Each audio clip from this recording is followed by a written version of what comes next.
Jamaah, oh jamaah, Alhamdulillah. Alhamdulillahirrahmanirrahim. Masih di Islam itu indah jamaah. Tema kita pagi hari ini Masya Allah bagus banget. Temanya adalah apakah benar wanita adalah sumber rezeki terbaik? Masya Allah buat para wanita benar semua. Suaminya masa sih gimana sih yang Orang benar, gue yang gimana nyari sih? duit. Iya orang gue yang nyari duit tuh gimana sih Gimana gitu. sih? Tenang semuanya akan kita bahas pagi hari ini. Aku mau ngingetin lagi nih buat jamaah, ayo terus kirimkan lagi pertanyaannya ke media sosial Islam itu Indah. Nanti di akhir segmen akan ada segmen tanya dong Ustadz. Nah nanti akan dijawab deh insya Allah permasalahannya. Dan juga nanti di segmen keempat akan ada lagi segmen baru yaitu doa mustajab. Jadi jamaah disiapin Al-Qur'annya dan catatannya ya. Insya Allah nanti kita akan doa bersama dan doanya apa hari ini? Jangan kemana-mana, tonton terus sampai habis, insya Allah bermanfaat buat kita semua. Sebelumnya ada lagi tayangan yang mau aku kasih lihat untuk jamaah yang ada di rumah. Mengenai seorang laki-laki yang pelit dengan hartanya. Aduh, langsung aja kita lihat tayangannya jamaah, silakan. Dalam bersodakoh, kita harus ikhlas. Sesungguhnya, tujuan utama agama Islam adalah agar manusia beribadah kepada Allah Ta'ala dengan ikhlas. Lalu apa yang dimaksud dengan keikhlasan? Ta'arif, ikhlas. Ikhlas Itu secara bukan bahasa duit saya. artinya Tadi memurnikan duit Ade sesuatu jatuh. dan membersihkannya dari campuran. Aduh, akibat pelit tuh ya Ustadz ya? Itu luar biasa itu ya. Akibat pelit tapi mau gak mau akhirnya Iya. Allah mengeluarkan rezekinya dia Dia juga pikir ya. nih orang Mengeluarkan parah uangnya nih, juga uang ya. 100.000 masukin kotak amal kata dia. Ya Allah, tuh sebenarnya kita nggak boleh pelit ya. Aku mau nanya sama Bunda Tuti, kita nggak boleh Kak pelit ya Sani. Bunda ya. Apalagi sama Silakan. istri, sama Iya, anak, sama kalau kita iya. pelit kan kasihan mereka ya. Benar. Nah, pertanyaannya gini, kalau Iya. emang kita pelit nih Iya, Kak. sama anak sama istri, benar gak sih menjadi penghambat rezeki juga buat kita Masya Bunda Tuti? Allah. Aku mohon penjelasannya ya Bunda. Boleh Kak Silakan, Soni. Bunda. Baik, terima kasih. Mohon izin Abi Ridwan dan juga Kak Syam serta guru-guru semua yang ada di rumah. Subhanallah. Kalau suami pelit, kita sebagai istri itu bingung. Bagaimana kita sebagai istri bingung kalau suaminya pelit, perhitungan, segala apapun dihitung.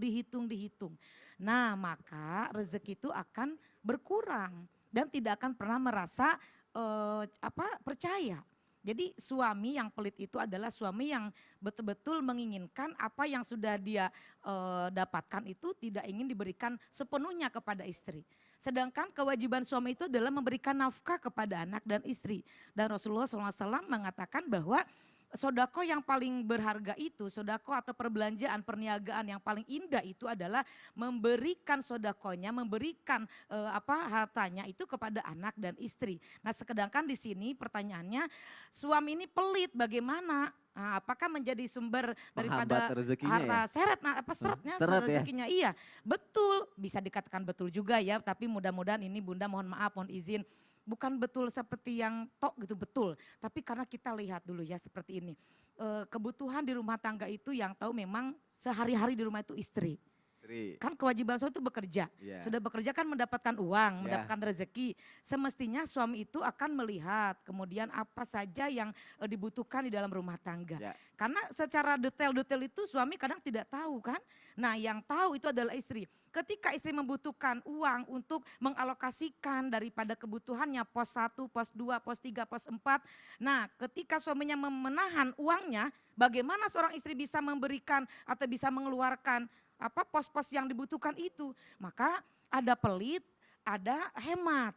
Beda. Kalau hemat itu Tipis apa jauh tuh bedanya beda tuh? tipis. Beda Kalau tipis hemat ya? itu kan dihitung-hitung. Kalau kemarin sudah beli misalkan baju, Bu jangan beli baju dulu. Hematlah, Hemat. yang ada dipakai dulu. Ya, itu Nah hemat kalau ya. pelit itu suami ketika dipinta, Pak ini kurang, Pak untuk belanja kurang. Kan kemarin udah dikasih, Jadi ada ya barangkali di sini mohon maaf ayahanda, kalau misalkan ayahanda perhitungan itu menjadikan istri itu batin.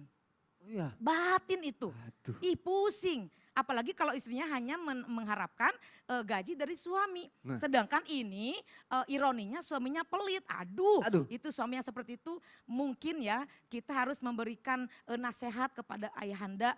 Cobalah itu rezekinya itu berikan sepenuhnya kepada istri karena memang kewajiban suami memberikan nafkah. Tapi lihat juga kemampuan seorang suami. Istri juga harus tahu kemampuan suami. Ada kalanya suami itu sedang punya uang, ada kalanya juga tidak punya uang. Tapi kalau tipikal suami pelit, itu karakter ya, maksudnya pelit, pedit, merepet jahe, dihitung-hitung. Aduh, Aduh, kalau udah bagaimana kayak gitu itu? bisa diubah gak sih tuh Bunda? Bisa sih dengan doa, Dengan doa ya. dan dengan dibiasakan. Kita Dibiasakan. komunikasi ayah ini punya uang ditumpuk-tumpuk ya. Kalau sudah nanti meninggal itu nggak dibawa, meninggal itu nggak bawa uang.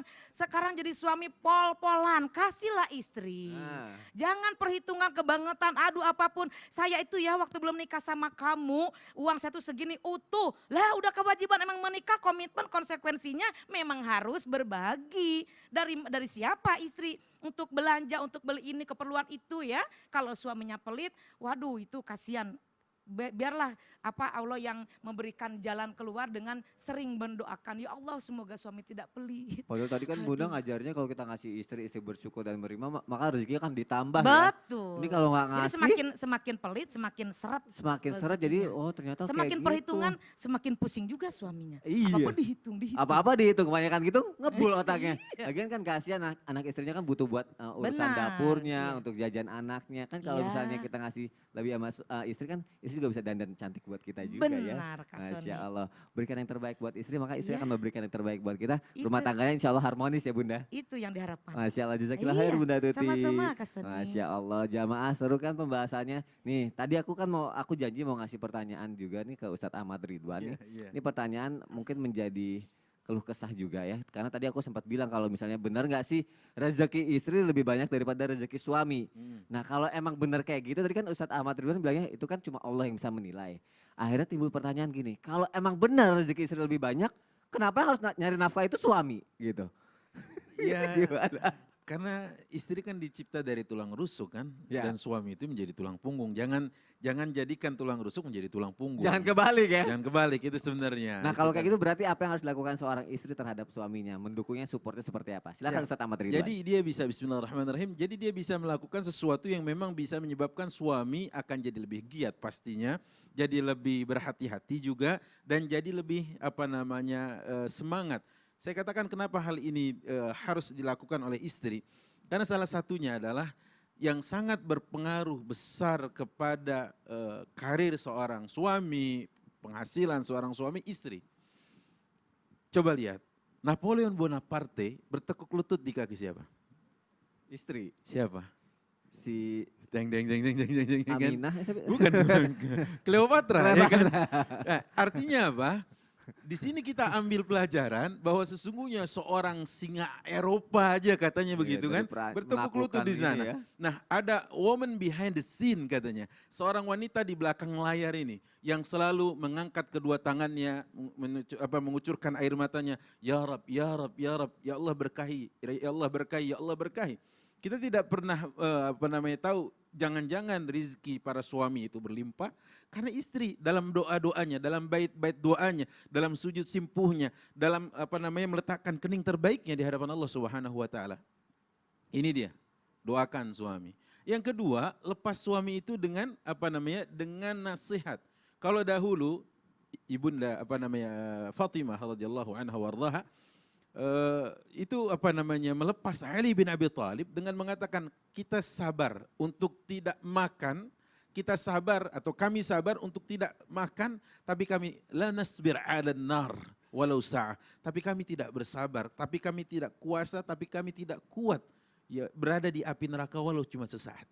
Nah, ini fungsinya. Karena kadang-kadang H2O, apa itu H2O? Yang dilakukan oleh suami untuk membahagiakan istri dan anaknya. Tahu nggak H2O apa? Apa Ustadz? Halal haram oke. Oh, Ya kan halal gitu. haram, oke. Kadang-kadang ada yang halal haram hantam gitu kan. Pokoknya demi untuk ya memberikan kebahagiaan istri, akhirnya dia tidak memperhatikan rambu-rambu dalam menjemput rizki. Rizki itu sudah ada takarannya. Anda nggak perlu was-was, Anda nggak perlu ragu. Dan rizki nggak perlu Anda cari, cukup dijemput aja. Yang Anda cari adalah keberkahannya. Karenanya fungsi istri bagi suaminya adalah mengingatkan, bang, ya, mendingan kami lapar deh bang, ketimbang ada sesuap nasi, sesuap barang haram yang masuk ke kerongkongan kami. Kalau itu yang terjadi, apa yang kata Rasulullah SAW dalam hadis disebutkan, "Ma nabata minal haram fannaru aula biha." Apa-apa yang tumbuh dari harta yang haram, maka api neraka yang lebih pantas untuk membakarnya. Jadi itu peran dan fungsi seorang istri bagi suaminya dalam hal rizki tadi. Kalau memang dia sudah ditakar rizkinya, ya sudah. Berarti dia bisa support suaminya. Suaminya misalkan dia harus bangun lebih pagi, dia sudah siapkan apa, ya kan, untuk keperluan suaminya dan untuk persiapannya dia untuk ke tempat kerjanya, tempat aktivitasnya. Karena yang seperti itu akan menjadikan kita ini bukan personal satu persatu, melainkan satu kesatuan super team. Ya kan, jadi bukan saling Superman. support system itu Support ya. sistemnya berjalan. Anak-anaknya juga tidak selalu meminta. Ya. Istrinya banyak berdoa, mengingatkan suaminya. Insya Allah itu akan jadi lebih berkah begitu. Masya Allah, jadi walaupun nanti Allah ngasih rezeki pun buat istri lebih banyak, toh tetap kodrat kita ya. Pasti. Suami tulang punggung, Nah, istri tulang rusuk. Tulang rusuk. Jangan dibalik. Jangan dibalik. Iya. Tapi alangkah baiknya seperti yang Ustadz Ahmad Ridwan jelaskan, kalau kita saling support dalam Saling support. kebaikan itu. Nah, disitulah kemudian kalau support sistem jalan, keren. Jadi. Masya Allah, jazakallah khair Oh iya, guruku. Masya Allah, jadi pelajaran banget buat aku, buat jamaah juga yang ada di rumah. Yuk kita saling support suami terhadap istri, istri terhadap suami, sehingga rumah tangga jadi wah insya Allah penuh dengan kebahagiaan.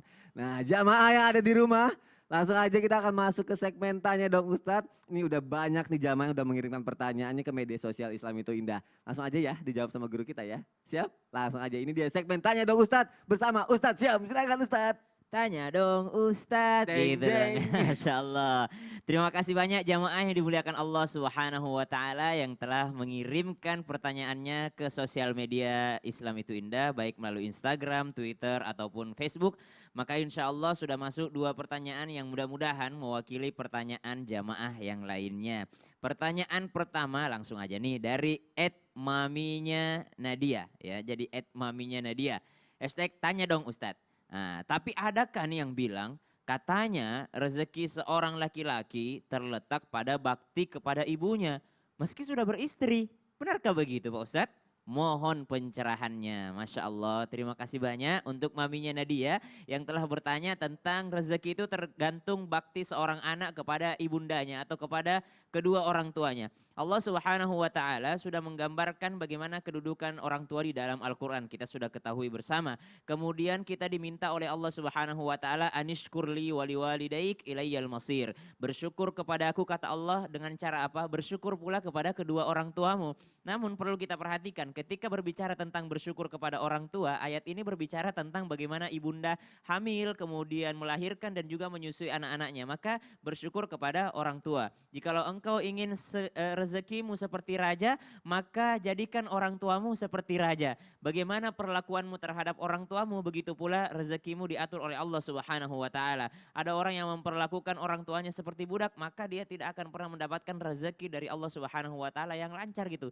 Jangan harap kita mau mendapatkan kebahagiaan kalau kita tidak membahagiakan orang tua. Mana dalilnya? Hadis riwayat Bukhari, siapa yang mau dilapangkan rezekinya, dipanjangkan umurnya, falyasil rahimah, maka sambunglah silaturahim. Bukankah silaturahim terdekat kita adalah kepada kedua orang tua kita? Kemudian apalagi? Ada lagi hadis riwayat Bukhari Muslim. Ditanya, amalan apa yang paling utama ya Rasulullah? Amal yang paling utama adalah termasuk diantaranya jihad fisabilillah dan berbakti kepada kedua orang tua. Nah, maka dari itu pertanyaannya, walaupun sudah beristri, walaupun sudah punya istri, maka rezeki tergantung bagaimana kita memperlakukan orang tua. Bahagiakan orang tuamu, sukses akan datang kepadamu. Wallahu a'lam. Pertanyaan kedua dari @selo Malik. #tanya dong Ustadz. Assalamualaikum. Waalaikumsalam warahmatullahi wabarakatuh. Saya mau nanya nih, memangnya kalau kita nyapu malam-malam, buang keluar rumah, buang rezeki kita juga ya? Tolong ya Min. Tolong dibahas di acara Islam itu Indah. Makasih ya Min. Masya Allah, ini yang dimaksud admin ya. Gitu ya. Masya Allah, terima kasih untuk Selo Malik yang telah mengirimkan pertanyaan ini bahwa ternyata ada kepercayaan orang yang nyapu malam-malam, buang sampah keluar rumah malam-malam itu buang rezekinya juga. Oh ini kepercayaan orang tua kita dulu waktu belum ada lampu. Waktu belum ada listrik. Kenapa? Karena takutnya pas nyapu itu yang disapu keluar uang. Ya, jadi dibilang buang rezekinya juga karena tidak ada penerangan. Takutnya yang dibuang keluar itu siapa tahu ada serpihan-serpihan emas dikira sampah, siapa tahu ada berlian dikira sampah, maka dikatakan jangan kau nyapu malam-malam. Nanti nggak ketahuan mana kertas, mana uang, mana yang namanya kepingan emas, mana sampah beneran gitu ya. Jadi ini adalah mitos dan tidak diajarkan di dalam Islam. Kalau memang kotor ya dibersihkan, bukankah sunnah Nabi? Ketika engkau mau tidur itu dipukul-pukul dulu kasur kita dengan sapu. Berarti kita membersihkan dulu sebelum tidur. Otomatis itu dilakukan di malam hari. Maka kita bersihkan dulu ke tempat tidur, kemudian dibersihkan rumah, ruang tamu dan segalanya. Masya Allah ini adalah suatu mitos dan jangan percaya demikian. Ingatlah bahwa rezeki Allah Subhanahu yang tentukan. Allah Subhanahu wa taala yang menentukan. Terima kasih banyak untuk jamaah yang telah mewakili jamaah lainnya untuk bertanya. Nah, setelah ini masih ada bahasan. Apakah benar wanita adalah sumber rezeki terbaik? Nah, insya Allah di akhir segmen juga ada segmen baru yaitu doa mustajab. Jadi disiapkan Al-Quran beserta catatannya karena insya Allah kita akan berdoa bersama. Jadi jangan kemana-mana, tetap di Islam itu indah. Jamaah, oh jamaah, alhamdulillah.